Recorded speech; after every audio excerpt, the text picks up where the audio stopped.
પંચાયત સમાચાર 24 માં આપનું સ્વાગત છે। ઝાલોદ તાલુકાના કંબોઈધામ ખાતે આયુષ્ય મેળાનું ભવ્ય આયોજન, આરોગ્ય જાગૃતિ માટે વિવિધ કાર્યક્રમો યોજાયા।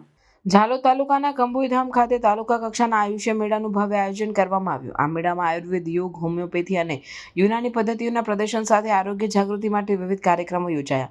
આ મેળાનો મુખ્ય ઉદ્દેશ આરોગ્યપ્રદ જીવનશૈલીને પ્રોત્સાહન આપવાનો હતો। આ આયુષ મેળામાં સ્થાનિક લોકો અને આરોગ્ય પ્રેમીઓએ મોટી સંખ્યામાં હાજરી આપી।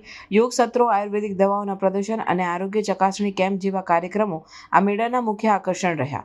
આ મેળાથી લોકોમાં આયુષ પદ્ધતિઓ પ્રત્યે જાગૃતિ વધારવામાં મદદ મળી। આ મેળામાં આયુર્વેદિક નિષ્ણાતોએ આરોગ્ય સંબંધિત પ્રશ્નોના ઉકેલ માટે માર્ગદર્શન આપ્યું। આ ઉપરાંત આયુષ્ય પદ્ધતિઓના ઉપયોગથી રોગ પ્રતિકારક શક્તિ વધારવા માટેની માહિતી આપવામાં આવી। આ મેળાએ આરોગ્યપ્રદ જીવનશૈલી માટે લોકોમાં નવી ચેતના જગાવી। કંબોઈધામ ખાતે આયુષ્ય મેળાનું આયોજન આરોગ્ય ક્ષેત્રે એક મહત્વપૂર્ણ પગલું છે। આ મેળાથી લોકોમાં આયુષ પદ્ધતિઓ પ્રત્યે વિશ્વાસ વધ્યો છે અને આરોગ્યપ્રદ જીવન માટે પ્રેરણા મળી છે। આ પ્રકારના મેળાઓ આરોગ્ય જાગૃતિ માટે મહત્વપૂર્ણ છે। આજરોજ 22/3/2025 શનિવાર ગુરુ ગોવિંદધામ કંબોઈ ખાતે આપણે આયુષ મેળાનું આયોજન કર્યું હતું તાલુકા કક્ષાનું શ્રી મુક્તિરંજન જૈન આયુર્વેદિક હોસ્પિટલ દ્વારા।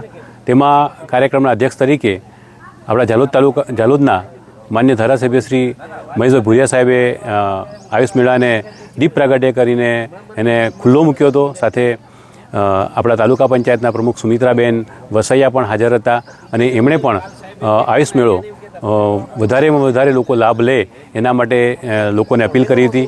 અહીંયા આયુષ મેળામાં અત્યારે આપણે મેઇન તો આયુર્વેદ અને હોમિયોપેથિક દવાઓ સાથે ઉપસ્થિત થયા છે। તે સાથે પંચકર્મ, જે આયુર્વેદની એક વિશિષ્ટ ચિકિત્સા પદ્ધતિ છે કે જ્યારે કોઈપણ દવાઓથી મળતું ના હોય ત્યારે પંચકર્મ નામની શરીરના શોધનની એક પ્રક્રિયા દ્વારા મનુષ્યના શરીરને નિરામય બનાવી શકાય છે। સાથે અગ્નિકર્મ એટલે એ એક પ્રકારની એવી ચિકિત્સા છે, જૂની ચિકિત્સા પદ્ધતિ જેનું સુશ્રુતે 15,000 વર્ષ પહેલાં એમના સાહિત્યમાં વર્ણન કરેલું છે કે પેઇન મેનેજમેન્ટ તરીકે ક્યાંય દુખાવો હોય, કમરનો દુખાવો હોય, સાંધાનો દુખાવો હોય તો એ દુખાવામાં અગ્નિકર્મ બહુ જ સાર્થક પરિણામો મળેલા છે।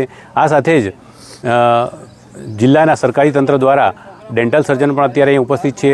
દાંતના રોગો, એઇડ્સ સંબંધી માહિતી અથવા ડાયાબિટીસ કેવા રોગો માટેની પણ અત્યારે સ્થળ પર અહીંયા તપાસ થશે।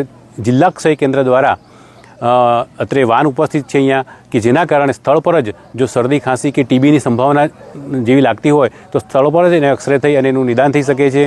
જે સરકારશ્રીનો 100 દિવસનો ટીબી મુક્ત ભારતનો જે એક મોટો પ્રોગ્રામ ચાલી રહ્યો છે તે અંતર્ગત જિલ્લા ક્ષય કેન્દ્ર દ્વારા અહીંયા એક્સરે માટેની વાન પણ અત્રે ઉપસ્થિત છે અને ગામના લોકોએ સારી સંખ્યામાં અહીં ઉપસ્થિત રહી અને આયુષ્ય મેળાનો લાભ લીધેલો છે અને એની ચિકિત્સા પદ્ધતિઓથી માહિતગાર થયેલા છે। ધન્યવાદ। આપનું નામ?